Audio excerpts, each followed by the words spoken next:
Welcome to the webinar which is being hosted by CII Indian Women Network, where of course women matter, and in association with the Advanced Learning Institute, Center for Professional Development.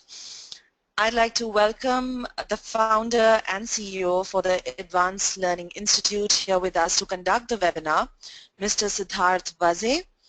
Let me get you a little familiar with his credibility. Previously, he's been a managing partner at Image Dynamics, a 22-year-old corporate training and development center in Dallas, Texas. Over a decade of experience in the hospitality industry and managing 5-star luxury hotels in New York and New Jersey, he has been a prolific writer and speaker on education, employment, and management. His articles have been published by the Economic Times and the Times Ascent. We'd like to welcome him to the webinar, and we sincerely hope that we will be making this webinar extremely memorable so that we may be allowed with CII to share more expert opinions, especially by Mr. Siddharth Vaze in future. My name is Dr. Divya Jetli and I am a partner at the Advanced Learning Institute. We are based out of Pune. I'm the chairperson for the Indian Women Network. I do hold the credit of being the former Miss India finalist, and I have been a pioneer in bringing event management education to India. So with great pride, let's begin our today's webinar, my dear friends.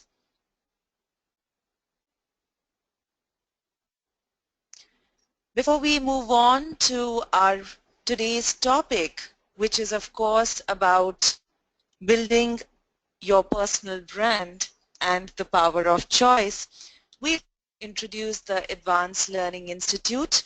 Please allow me to welcome Mr. Siddharth Vaze and hand over the microphone to him.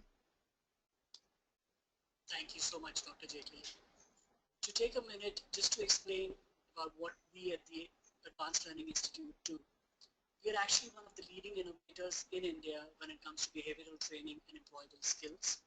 Essentially, that means we help MBA students, corporate professionals, as well as entrepreneurs, founders, and partners be the best version of themselves. We help through coaching, startup mentoring, as well as collaboration, leadership, and enhancing interpersonal skills. The Advanced Learning Institute has only been around for the past year or so, but the impact that we've made in several MNCs as well as corporates across India has really been something memorable. So what we do is we interact with the company or we interact with an MBA school. We help enhance the company's strengths and help align personal brands of our clients with those of the companies. You can connect with us on Facebook. We are under the Advanced Learning Institute, as well as on Twitter, and our Twitter handle is @theadvancedli. There's also going to be a chat window on the right side of your screen, and we've kept the last half an hour for a Q&A session.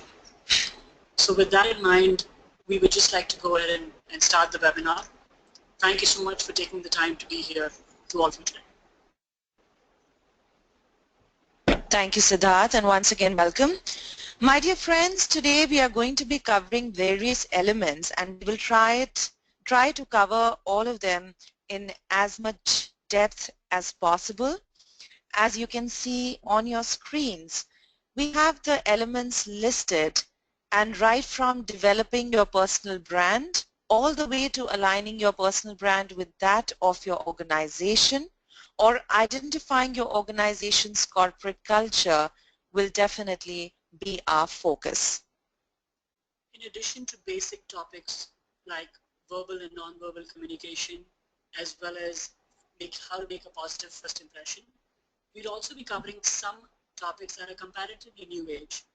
For example, emotional intelligence, which is also known as EQ, which I'm sure a lot of you have heard. How to have the right positive attitude at work. What is the right attitude to have at work, along with self-awareness, credibility, and so on.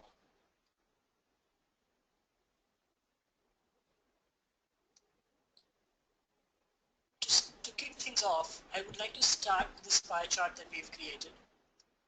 In 2015, a company called Bbox tied up with LinkedIn and interviewed about 100 of the top recruiters, 100 of the top recruiters in India.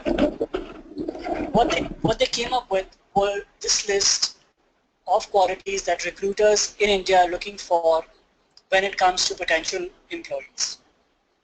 As you can see, the top 39% look for something called integrity and values. Now, integrity and values is something which is obviously an extremely debatable topic. It is extremely personal. It is based on our experiences. It is based on the experiences that we've had in our personal and our professional lives. And when somebody asks me for the definition of what integrity is, the simplest definition is integrity is defined as what do you do when no one is watching. In addition to integrity and values, at 22% we have domain expertise. So not to discount the technical knowledge that you need to be successful in any given field. Whether it's computer engineering, whether it's being an architect, whether it's joining the army, or whether you want to join the IAS and so on. In combination with these two, we also have interpersonal skills and learning agility. How easy are you to train? How much of a people person are you? Are you a team player? Or do you only work when you're by yourself? These are all important questions that employees and employers need to ask themselves before joining a specific organization. And to sum up the remaining categories, we have communication, which of course we'll be talking to about length, which is divided into both verbal as well as non-verbal communication. We have cultural fitment.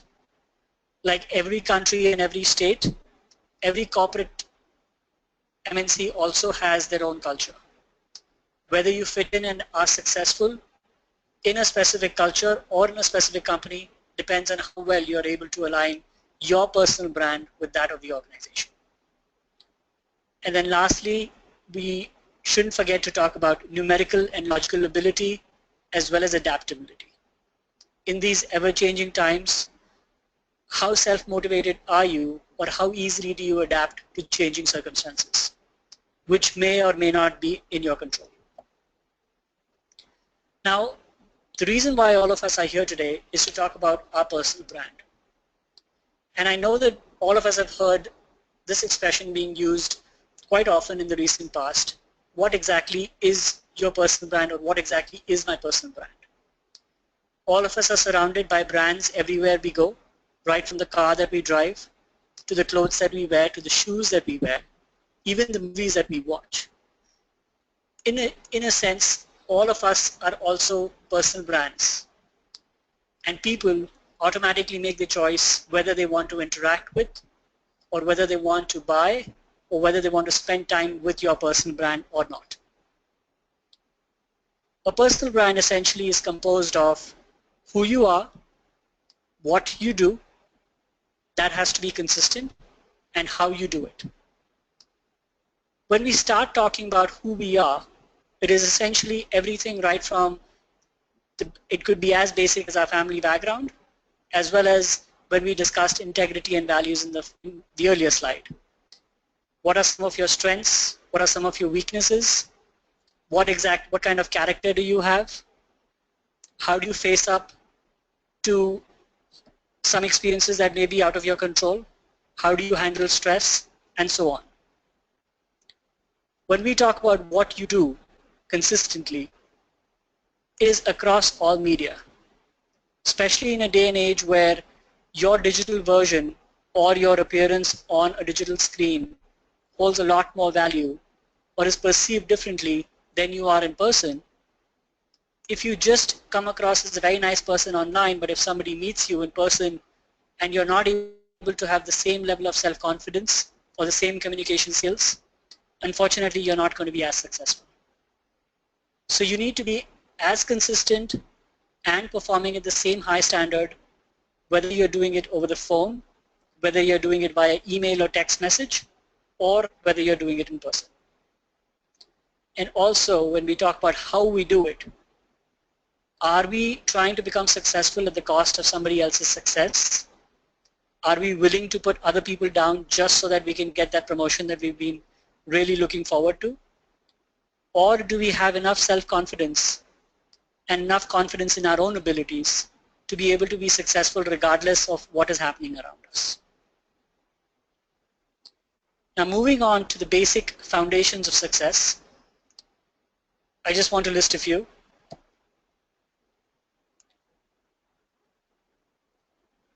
Starting right from the first one, which is ambition. Now, ambition, again, we hear this term all the time. What exactly is your ambition? What is your desire? How badly do you want to succeed? What is it that you're willing to sacrifice to be able to get to that corner office, or to be able to get into that CEO's chair, or to be able to found your own company? Ambition, again, is not something that somebody else can tell you what your ambition needs to be or should be. It's something that comes from within. It's either you have the drive or you don't. And it's almost like igniting a fire inside of you every single day.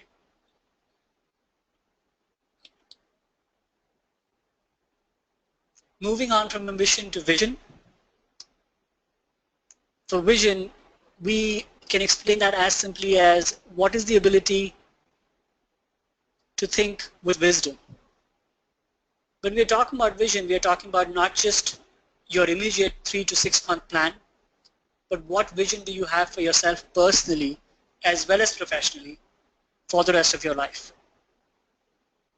What makes you happy and what doesn't make you happy, and what are you willing to do to make sure you have that difference in your life?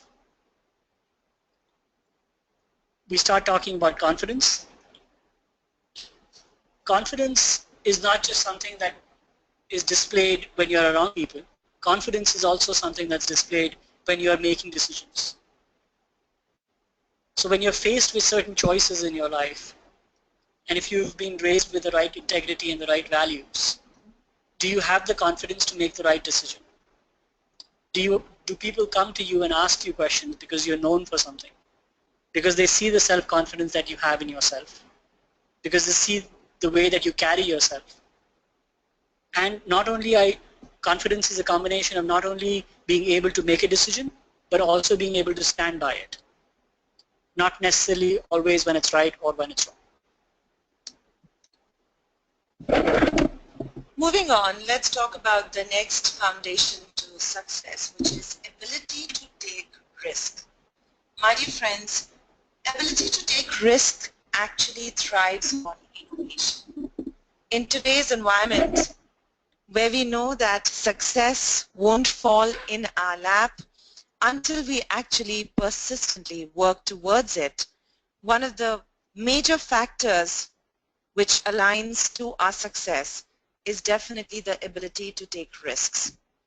In entrepreneurs, we see it much higher than the corporates and the professionals, but the ability to take risks makes the foundation much stronger towards much more comprehensive decision making, thereby enhancing your confidence, vision, and ambition.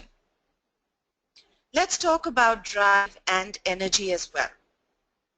Carrying along by force in a specified direction is how we all prefer to be driven with. But it has to be substantiated with, of course, our clear-cut ambition and a vision in a smaller picture and the larger picture on our career path. And if it is coupled with our enthusiasm, the mixture gives us the right recipe for a good, successful foundation towards a career that will be resonated with your aspirations. Self-criticism also is one of the strongest foundations to success and pillars of strength. We talk about self-criticism more in the connotation of constructive criticism because it is important to have the ability to evaluate your own beliefs and, of course, your own tasks. First, we self-evaluate, indulge in self-criticism, which stems with introspection, and then we allow the others to evaluate us. Talking about leadership, one of the most essential elements and foundations to success in any walk of life. Whether you are an entrepreneur, whether you are a professional, a corporate, or even a teacher, or maybe a homemaker. Leadership skills are extremely necessary, and we sincerely believe that they can be mentored or coached, and therefore guidance is necessary. Summing it all up, my dear friends, we like to call it the PI, that stands for performance, image, and exposure. It is truly a mantra to gauging your own personal knowledge, thereby affecting your personal brand, and becomes an essential element towards personal branding. Let's talk about first impressions. Well, one of the recent researchers have also mentioned that it takes first 7 seconds of meeting the person to form the first impression. And as you all know, that the components of impressions when you create an impact is 7% your words, 38% your vocal variety, and 55% your non-verbal signals, or what is called kinesics and proxemics. It is an entire science when it comes to the components of impressions, and especially non-verbal communication, that creates an impact in the first 7 seconds of meeting anybody. And that could be in a social environment or the professional environment. In today's era, where the lines are diminishing between the corporate interaction and the social interaction, thanks to so many social networking websites, it is important that we create our image and thereby create long-lasting first impressions, which is the first step to building a conscious and an impactful personal brand. Let me hand over to Siddharth to dwell more on first impressions and introducing the right attitude. Thank you, Doctor. We spoke briefly about what is the right attitude to have at work. But it just doesn't have to be about work. It's also what is the right attitude to lead your life with. For that, again, like a lot of other things, we need to start with self-introspection. What is our current attitude? How exactly are we being perceived by people? Are we perceived as somebody who is dependable, who is reliable, or somebody who's only great on certain times of the day or on certain days of the week? It's also important, even though we say don't really care about what other people think about you, but if you are going about creating your own personal brand, how exactly do you want to be perceived? What do you want your personal brand to say? What do you want people to say about you when you're not in the room is a real true measure of your own personal brand. Once you have step 1 and step 2 tied down, that is introspecting, trying to figure out what your own current attitude is, how you want to be perceived, you can then go ahead and plan or actually categorize on how you can change things within yourself to change perception about people around you. If you want somebody to believe in yourself or believe in you, you need to believe in yourself first. And personal brands, like I mentioned, are all around you, and we have some really, really successful examples right from Hollywood, where we have Shah Rukh Khan, we have Virat Kohli, who is the current captain of our Indian cricket team, who have managed to create personal brands around them extremely successfully. They've thought about what they want people to perceive about them, what they want people to think about them, what success means to them, and then actually written that down and followed that. So when you are thinking about what is the right attitude you need to have to be a success. Also write down some of the things that you need to start doing. It could be something as simple as being organized, or waking up at a certain time in the morning, or making time to exercise.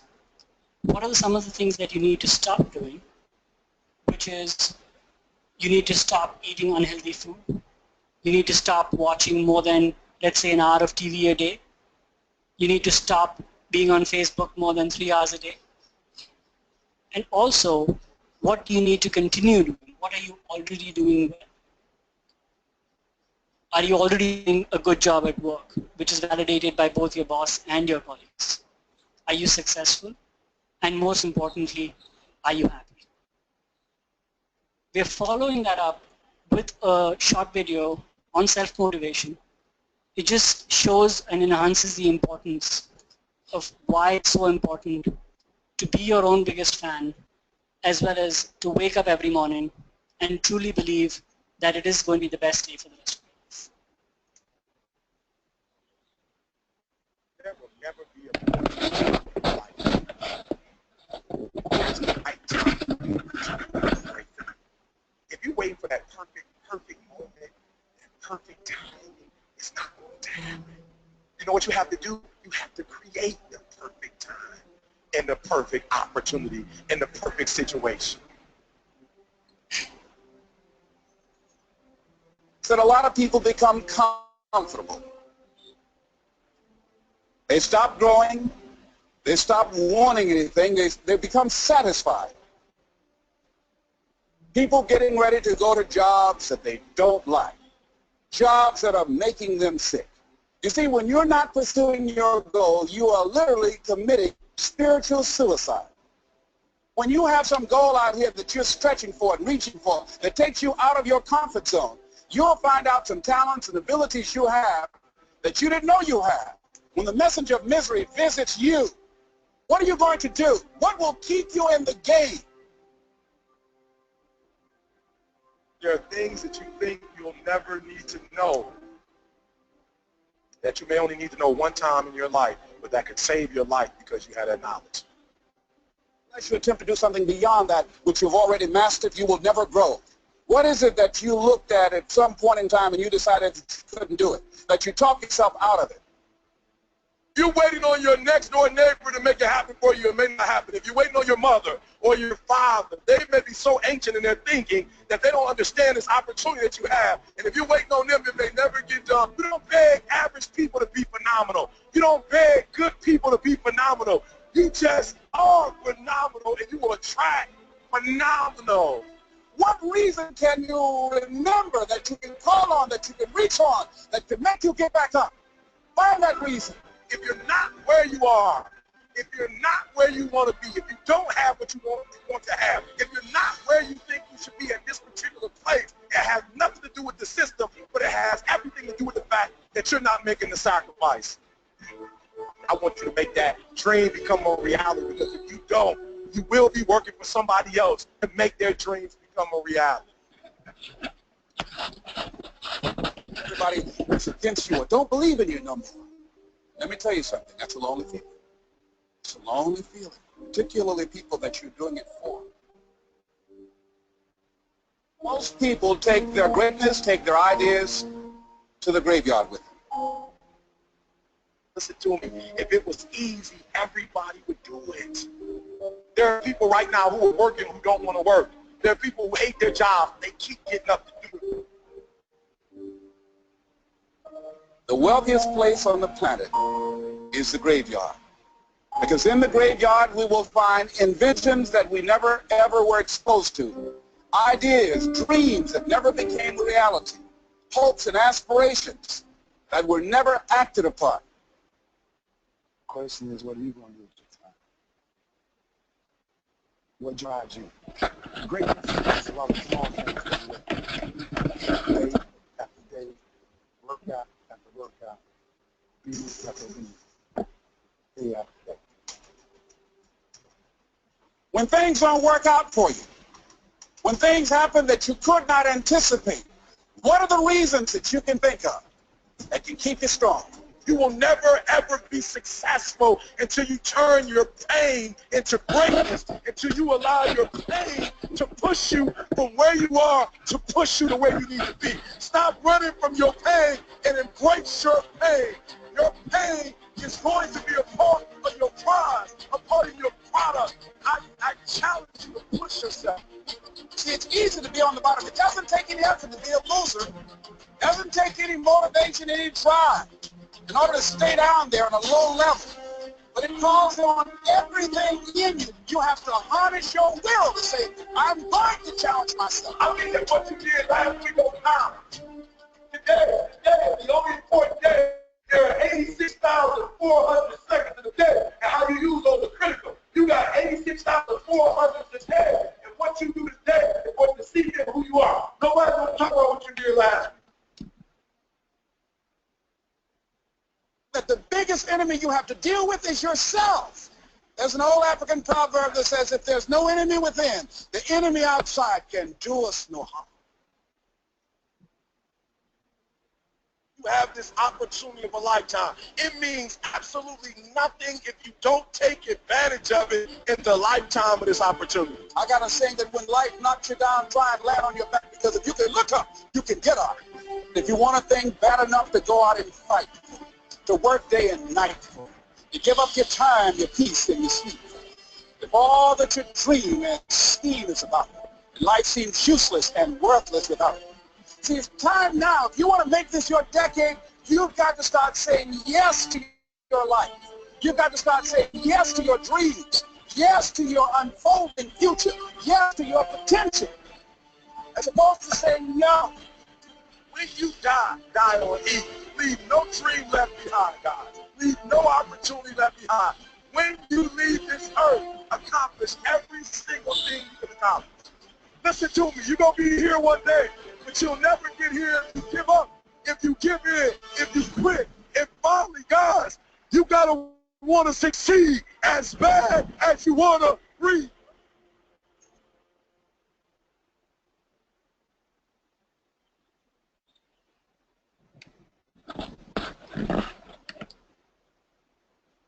I hope all of you thought this video is as motivating and as strong as I did when I saw it for the first time.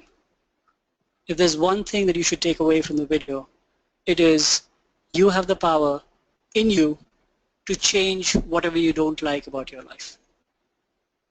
If you want a bigger house, you want a better car, you want that promotion, you want to make more money, you want to be happier, you can do that. Nobody else can do that for you.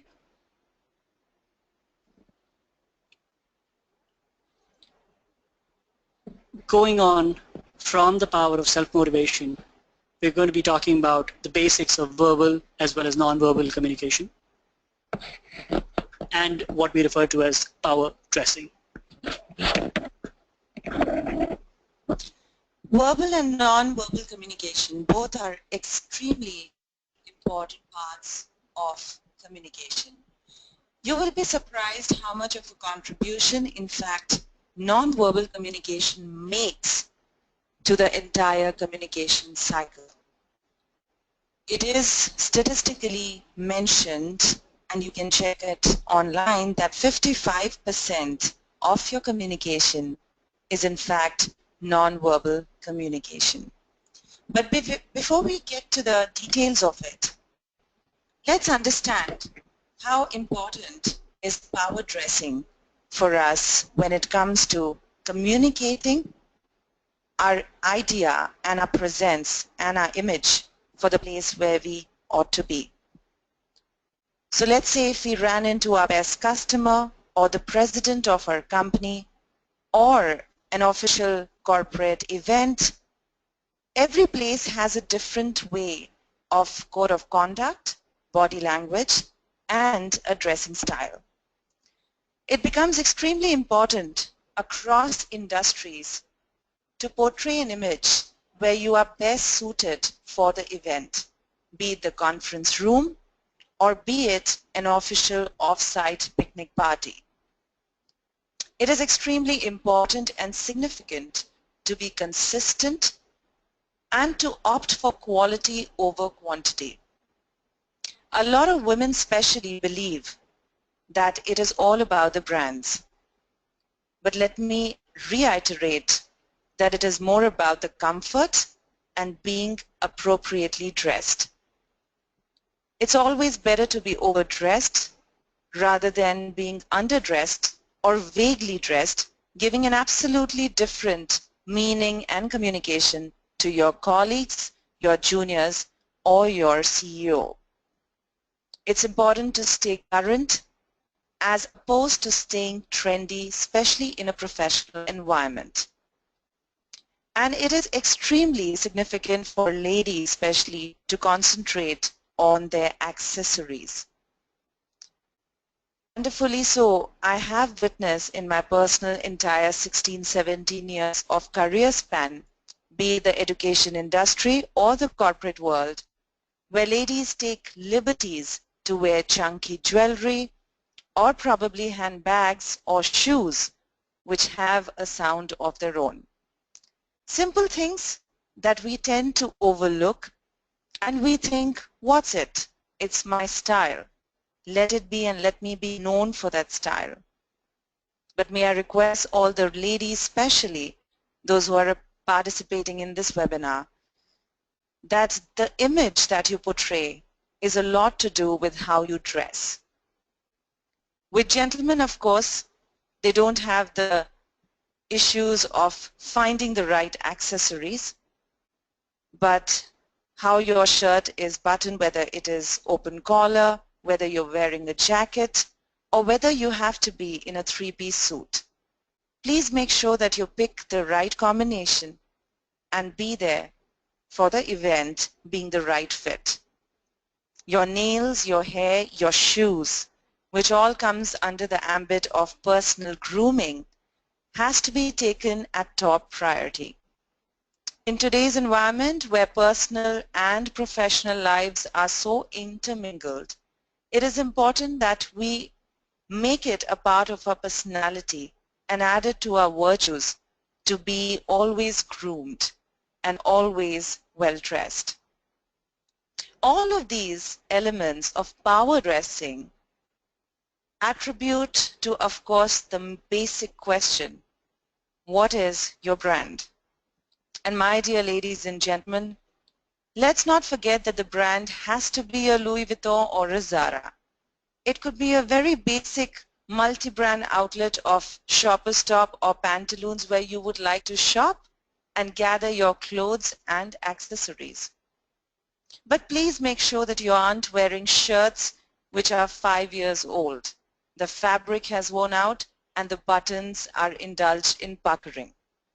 It is extremely important for all of us to pair the right shoes and the right brand that suits our personality, very importantly our budget constraints, and not get bundled under the peer pressure of wearing an expensive brand and thereby calling it our image.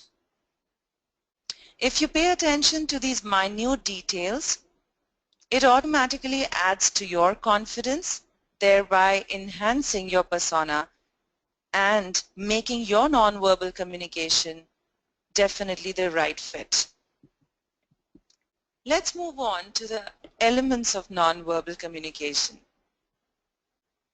And nonverbal communication, I had introduced a few slides back, is the science of kinesics and proxemics. When at the Advanced Learning Institute we were making this presentation, Siddharth found this extremely interesting picture where we have two premiers of two different nations shaking hands with an extreme eye contact disparity.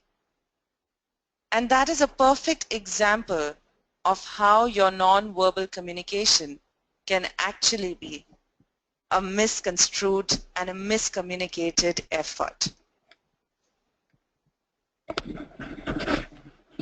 So going on about the picture, not just the lack of eye contact, if you also notice their bodies are facing in two different directions. They're barely making contact with their hands. And of course, the expressions on their both their faces says it all. They can afford to do that because they're the premiers and the presidents of their respective countries. But can you afford to make such a bad first impression when you're meeting somebody for the first time? And do you really think that whoever you're meeting will want to meet with you again and or want to do business with you again? So when we talk about body language, it's not just about eye contact. It's also about the time that you're holding eye contact for. Too little and you come across as being nervous, and too much and you come across as being unprofessional or, for lack of a better word, slightly creepy. In addition to eye contact, make sure that you're standing straight, your shoulders are back, you don't slouch. Slouching or trying to make your body smaller than it actually is, which a lot of us tend to do instinctively, is actually a sign of underconfidence. There is also the right way to professionally shake hands with somebody that you meet for the first time. You need to make sure, first of all, as basic as making sure that your hands are clean, that they are not sweaty, and the grip should be firm, and at the most you should probably shake their hand up and down 2 or 3 times. We also talk about body language, the importance of being present and focused. In the ever-changing world that we live in, where everybody expects everyone to be multitasking, it's extremely important to be focused on the individual or the individuals that you are currently presently with, in person. So anybody who's with you in person gets more importance than a phone call or a text message or a WhatsApp and so on. If you do need to take a call in the middle of a conversation, please make sure that you excuse yourself and step away for a couple of steps before you take the call. That brings me to the most important nonverbal communication, and that is proxemics. The zones where you stand with each other with respect to the kind of association or the relationship that you share with the opposite individual. Typically, these zones are divided into the 4 zones, where you have the intimate, the social, the acquaintance, and of course, a very formal zone. You must have noticed, especially women, when any gentleman comes and stands very close to you, you automatically subconsciously take half a step back. And so do gentlemen in corporate scenarios. They take half a step back if you are extremely close standing to them and making a conversation. This is working at a subconscious level and is a completely different science and works in more than one ways as of your nonverbal communication. So you need to make sure that you are aware of these zones, and while you are dealing with your colleagues, your juniors, or your corporate senior leadership team, it is important that you maintain that decorum and respect the zones and the spaces where you should be standing while communicating the perfect meaning. Other than that, how you sit, whether it is your right leg over left or left over right, whether you have closed arms where you are blocking your energies to interact, especially during a board meeting or a conference room, or whether it is your expression with a grin at an inappropriate time or a frown, which means that your state of mind is totally not in the conference or the discussion or the presentation. Small little things and these awarenesses makes it easier for the other person to read you. So while the other people are becoming more successful and gaining their competitive edge, why is it not possible that we all learn this and use it to our advantage of having a very effective non-verbal communication? As far as the verbal communication is concerned, it is extremely important to pay attention to your intonations, which is the rise and fall of your words, and of course your vocabulary. I always like to share this tip with all my audiences that there are 365 days in a year, Choose any random 100 days and learn 100 new words and add it to your vocabulary in your process of reinventing yourself, reinventing your personal brand towards a better, successful career growth. Just continuing on verbal communication for a few more minutes. When you're talking to somebody, it's also important to notice certain aspects of your voice and also your surroundings. It depends on how many people you're interacting with. Is it just one person or is it an audience? How close or how far away from you are they sitting or standing? Is it a personal or a professional interaction? What is the language of choice? And also, are these people of the same gender or are they older or younger than you? Not just the tone, but the volume of your voice as well, the exclamations that you're using, or the emphasis that you're putting on certain words or certain statements that you want to really stand out. Moving on from verbal and non-verbal communication, we are going to be talking about emotional intelligence, or EQ, also known as emotional quotient. EQ has come up in the last couple of years as one of the most important aspects that signify how successful a person is going to be.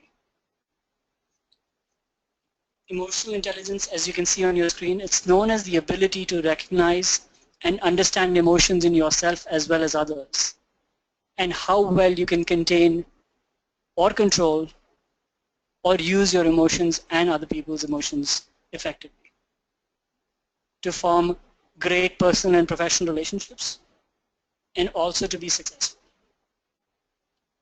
EQ is known as a balance between your rational and your emotional brain. For you to be emotionally intelligent, how well do you know yourself? It all starts with that. Do you know what makes you stressed out? Do you know what makes you angry? Do you know what the most productive time of the day is for you? Do you know when you're at your best and when you're at your worst? Do you know, how well do you know your various relationships, right? From the ones that you have with your family to the ones that you have with your colleagues, with your boss, even the doorman in your building. It's all extremely important.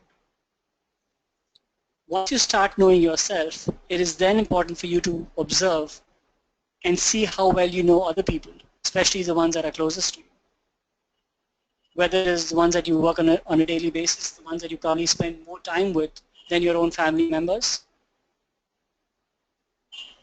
Are you knowingly or unknowingly pushing somebody's buttons because you don't know what stresses them out? All people have different communication styles. Do you know your own communication style? Are you more of a visual person than a verbal person? Are you more of a verbal person than somebody who likes to do things at the last minute? Or are you such a well-organized person that you need to have everything set up way ahead of time? Some say that emotional intelligence is much more important than actual intelligence. Because if you're emotionally intelligent and you're known as a people person, people want to be around you, people want to help you, people want to be part of the projects that you're involved in. And the good news is that your emotional quotient can be developed. You can reach out to coaches, you can reach out to mentors, you can read out about it online. And it's as basic as finding out essentially what your strengths and weaknesses are, as well as those of the people around you, and how well you can balance the two. Emotional intelligence has become like a truly parallel and important field of expertise along with your IQ. Emotional awareness, including the ability to identify your own emotions and those of others, brings about a definite added value to enhancing your personal brand. The ability to manage emotions, including the ability to regulate your own emotions and the ability to cheer up or calm down one another. It is interesting to note, my dear friends, that we all exchange energies.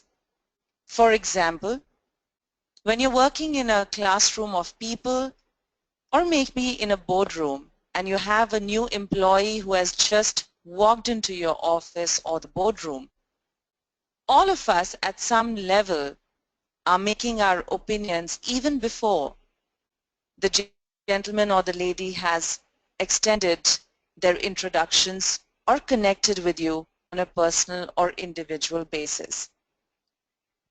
And that subconscious level of energy interaction, which is happening without even us knowing, is stemming from our emotional intelligence and emotional quotient. Managing the emotional intelligence becomes as important as managing your IQ in today's times. When youngsters or adults seek professional help, coach, mentoring, or a career plan advice, the IQ and the EQ are assessed and devised on equal footing. Emotional quotient then can definitely be developed. There are some easy techniques, and maybe if you have more questions about it, we would be glad to share tips and techniques in some subsequent webinar dedicated to emotional intelligence. Let's move over to specialization. This is the era of specialization as well as the era of multitasking. I know that sounds like a contradiction in terms, but that's the world that we live in today. People want to know what you know. People want to be known for something. People need to have a reputation. So it's extremely important, regardless of what you do or what industry you're part of. It's extremely important to be known for something distinctive. Are you just a generalist? What do you answer when somebody asks you what do you do for a living? How much detail do you go into? Or do you just, for ease of answering, just say, oh, I work in HR? Or, oh, I work in sales? You should really learn to know how to create your own USP, which I'm sure everybody here who's involved in sales knows. It's called unique selling proposition. What is it about you that people talk about? What is it that people come to you for when they're stuck with a specific area in their work? And once you're able to create your own USP and you're able to be known for something distinctive in the organization, you'd be amazed at how many people know about you even though you've never met them. And this is not something that happens overnight. And this is something that is a combination of the education that you have, the expertise that you show, and we'll be talking about credibility a few slides down. Along with specialization, creating your USP, it's extremely important to maintain your focus and be consistent.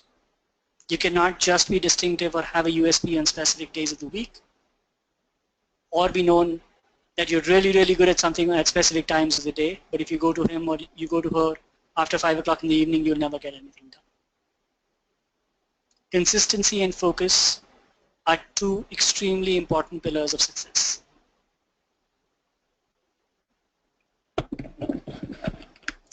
There are some simple tips for developing your USP, or in other words, we say specialization for your personal brand. Step 1, describe your target audience. Well, it is very important for us to understand that who are the people that we often interact in our workplace or in our social being. Whether it is on Facebook, Twitter, LinkedIn, or any other social networking website, we need to be more focused about who all are we creating and interacting our social norms with. That helps us restrain our energies and also develop a special desire to be known for something unique. Therefore, it is important to describe yourself and create your own kind of target audience that you'd like to interact with, whether personally or professionally. Step 2. Explain the problem you solve. It is extremely important that the individuals need to, in terms of challenge themselves, to explain the problems. Sometimes when you are explaining the problems, the solutions occur to you since you are listening yourself out loud. And it also helps you create your own answers, unique answers to be very precise, that get you to be known for something special. Step 3. List the biggest distinctive benefits. It is one of the biggest attributes of your specializations and creating your own USP of the personal brand.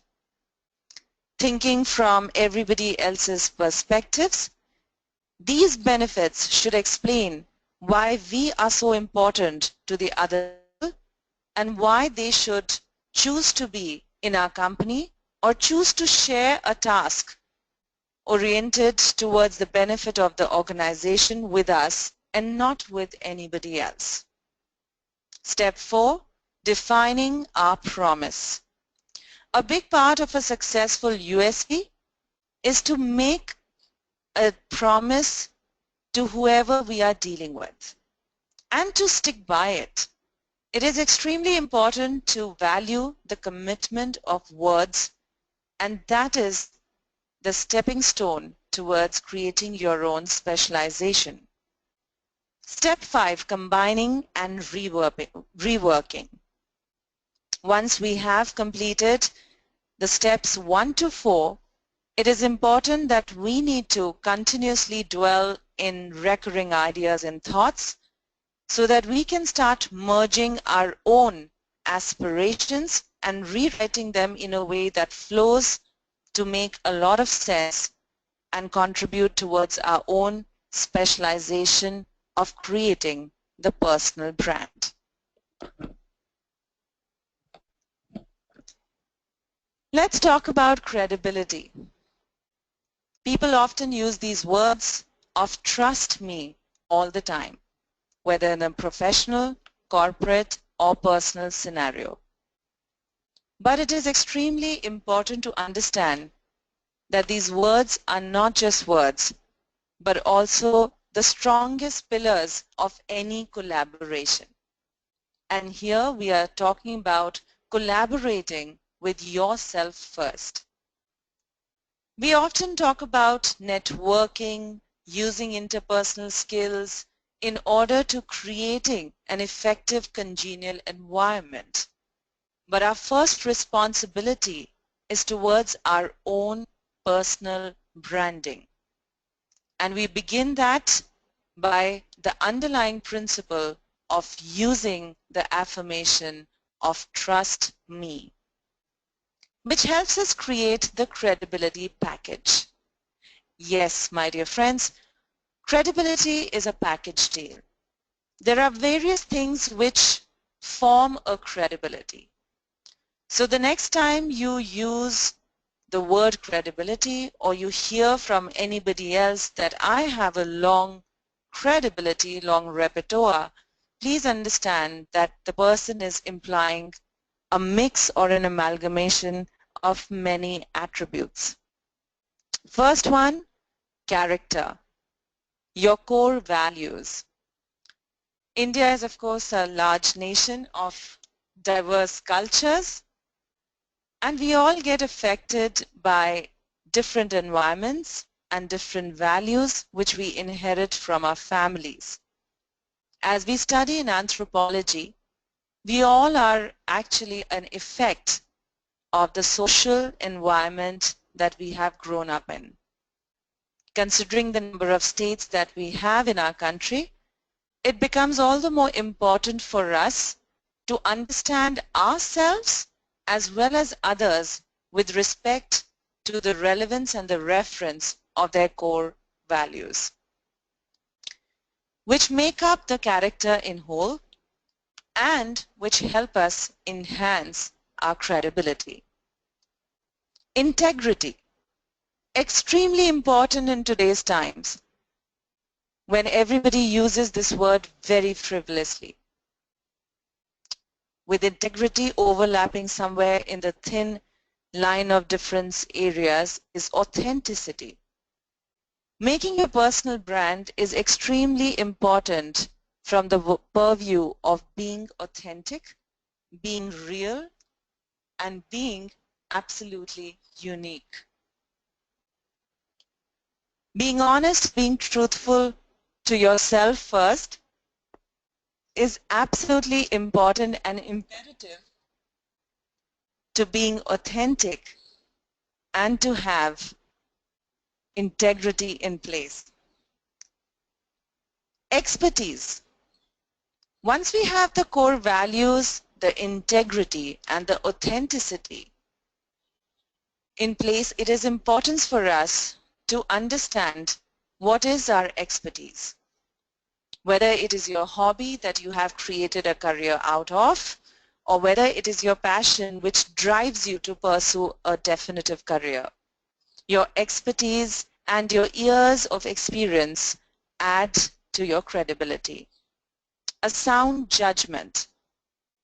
All the time we say to others that don't judge or don't be judgmental. But at some level we sincerely believe that it is to have a sound judgment first about your own self, which will definitely begin with a journey of introspection, self-awareness, and retrospection, my dear friends. It is important to be relationally sensitive because we are living in a very networked environment. So being likable is one of the very important aspects of building a personal brand, thereby affecting our relations and henceforth our networking with the people and environment around us.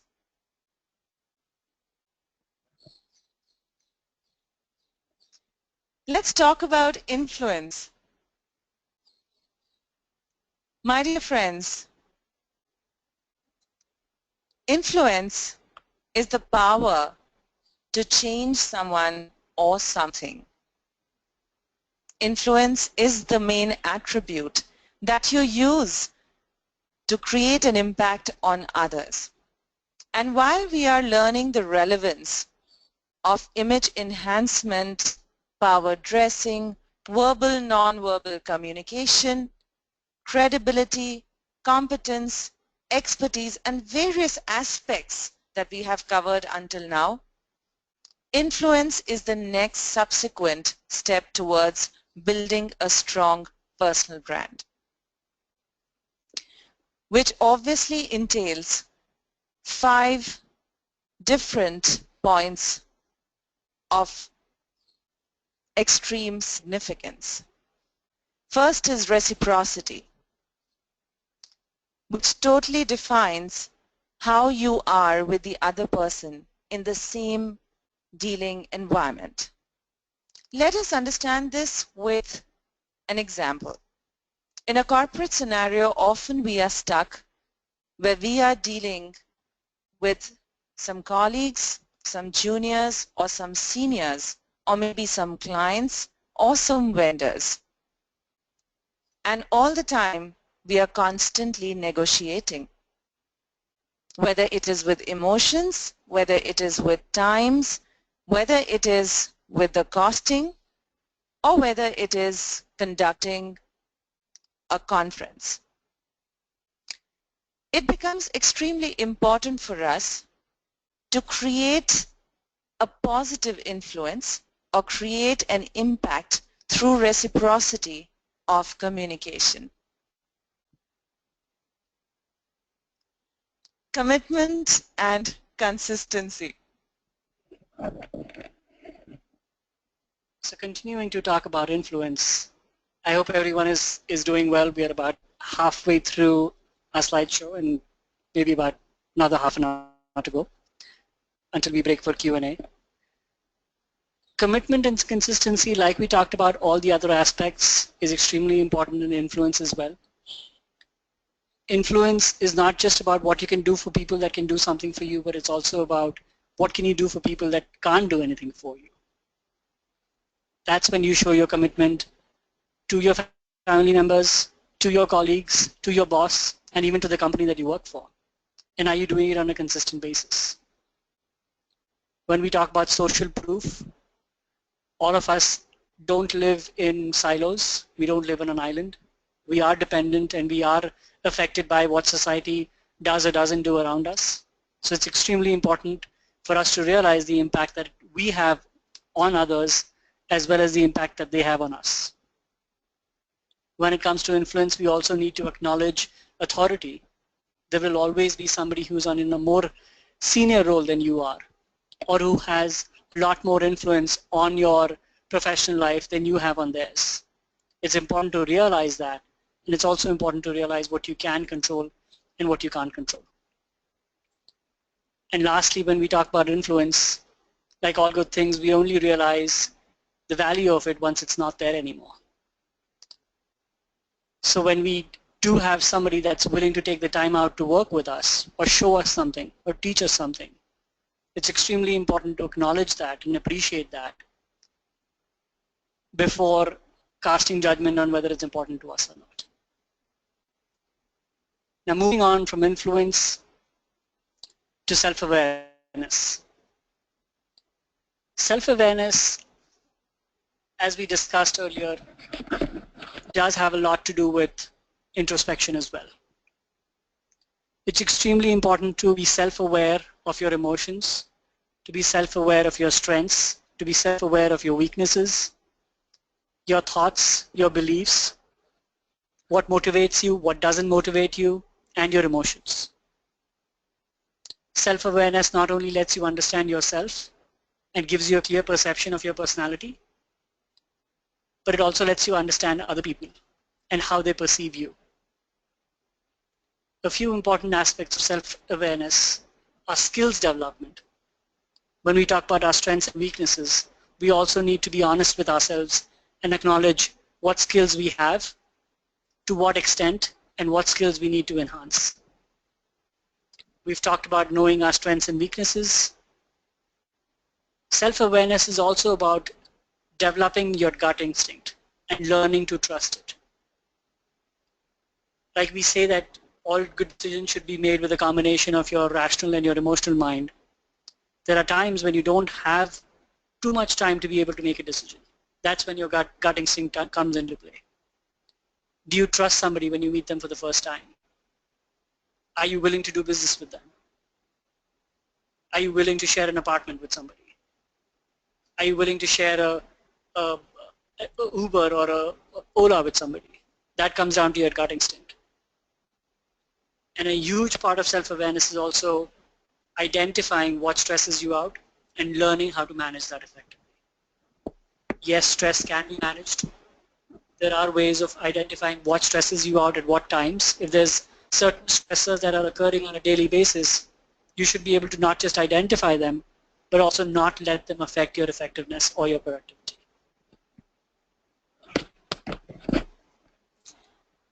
There are various elements of self-awareness in terms of discovering self-awareness. Self-awareness, of course, increases the understanding of who you are, your personal characteristics, your preferences, your tendencies, your emotions, your needs, and your values. Interest awareness, which is also a part of self-awareness, where you establish your own personal interests. Hopes and dreams, listing your hopes and dreams for the future. Career discovery, finding a career that corresponds to your personality and interests. These are all aspects of self-awareness. Self-awareness also can be understood in synonym with self-reflection. You must make the time to stop and really think about who you are, and techniques of quiet meditation and reflection will allow you to refocus your mind and concentrate on your inner self. It's important to examine the way you see yourself. And definitely self-reflection allows you to explore your individual personality, your natural preferences, values, beliefs, preferred styles, and tendencies in order to become self-aware. Very often we say to each other that you don't understand me in a professional scenario. But it's very important to first understand yourself before you expect any of your professionals or colleagues to understand you.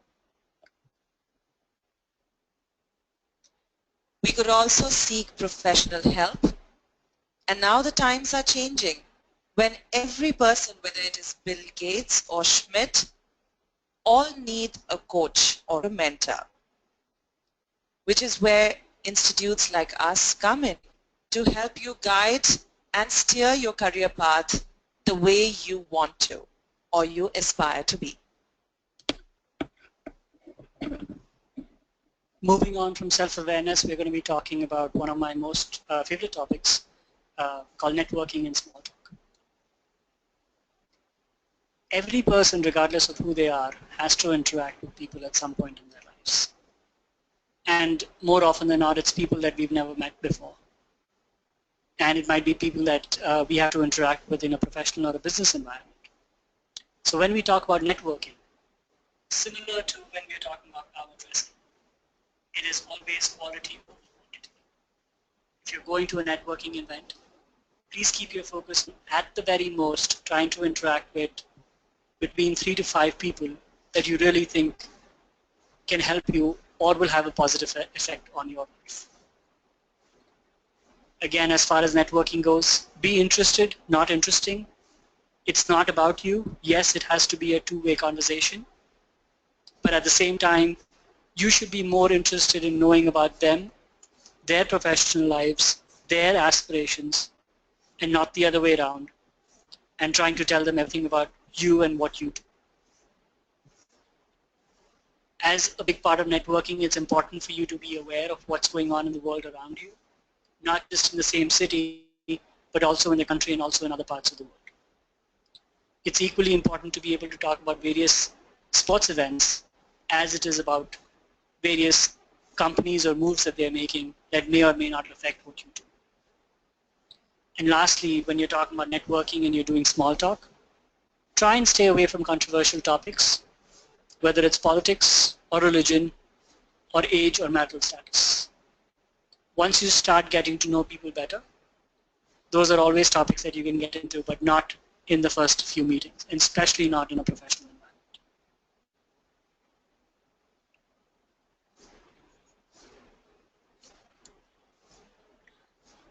Now we're talking about a corporate culture, and we've talked about our own personal brand. And like we have our own personal brand, each company that we work with or work for has their own personal brand or corporate culture. The important thing is learning to identify what the corporate culture is and how do you identify it. The 7 aspects that go into making a corporate culture are the core values of the company. For example, how exactly were they founded, or what values were they founded on? What values did the founders have when they started the initial company? The camaraderie, which is the interaction or the connection that the employees have with each other. Are they the first ones to throw each other under the bus, or do they support each other even when the other person is not in the room?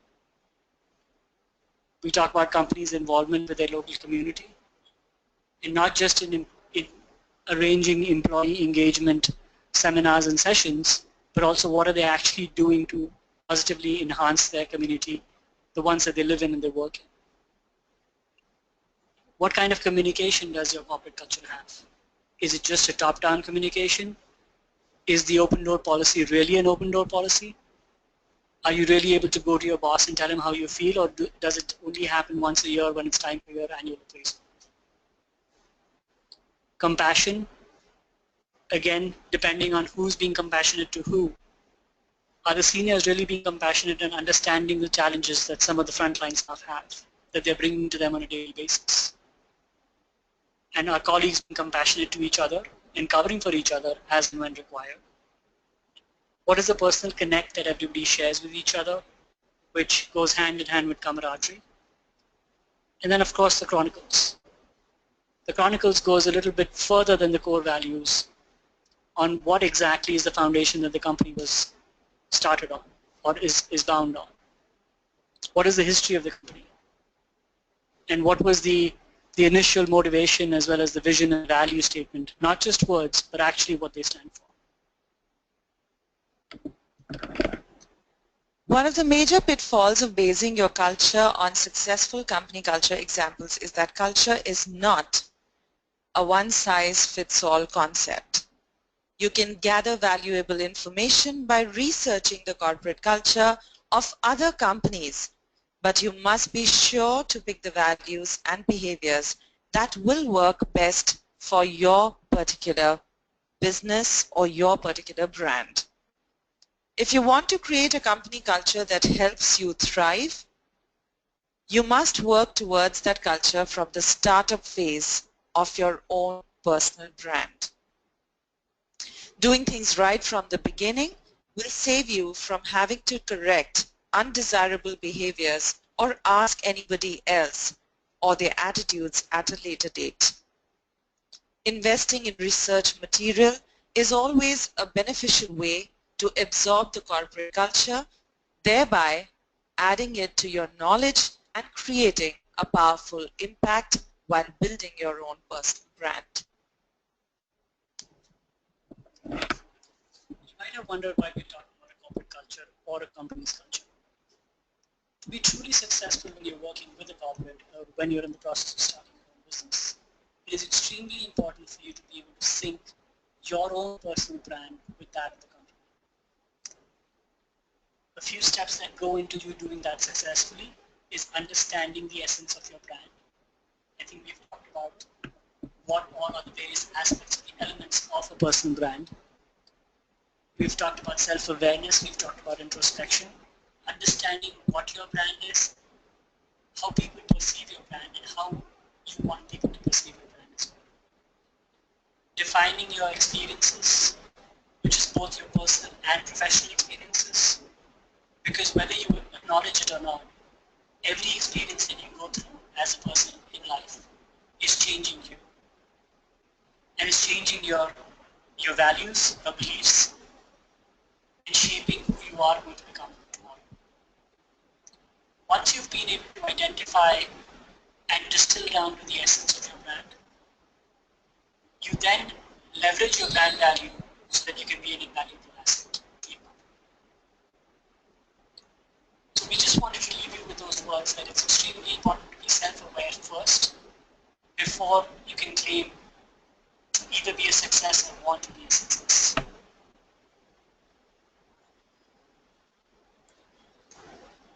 So it's extremely important for you to have a goal in mind, and not just a goal that you keep in your head, but a goal that you can actually write down with specific steps on how to achieve that goal. We put a quote here by Stephen Covey. It says, begin with the end in mind. What is the end that you want for yourself? What does success look like to you? What does happiness look like to you? And if you do have a specific definition, if you don't have a specific definition, try your best to come up with one and then actually put down concrete steps on how you plan it. At the end of the day, it is your belief, it is your personality, it is the sum of all the elements that we discussed today in the webinar that actually help you create an impact through your personal brand. So as we sincerely wish that you work towards it, we'd like to take this opportunity to thank the Advanced Learning Institute for contributing towards this webinar. My dear friends, we'd like to also open this webinar for the question and answer session. If you have any queries, please do type in to the window here and we would try our best to answer them.